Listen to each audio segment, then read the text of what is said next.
اللهم إنا نسألك الهدى والتقى والعفاف والغنى اللهم اهدنا واهد بنا واهد الناس جميعا আখেৰী মোনাজাতৰ জৰিয়তে সামৰণি পৰিল ভক্তৰবাদ অনুষ্ঠিত হোৱা বৰপেটা জিলাভিত্তিক ইজতেমা 11, 12 আৰু 13 জানুৱাৰীত অনুষ্ঠিত হৈছিল।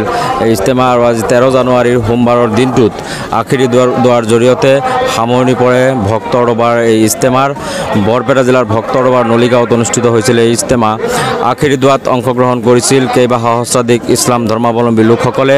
আখেৰী দুৱাত অংশগ্ৰহণ কৰাৰ পিছত এনেদৰেই বিশ্ব শান্তিৰ বাবে দোৱা কৰাৰ পিছতেই এনেদৰেই সকলোৱে ঘৰমুৱা হৈছে, হাঁহি মুখে ঘৰমুৱা হৈছে। এই দৃশ্য আমি আপোনালোকক দেখুৱাইছোঁ।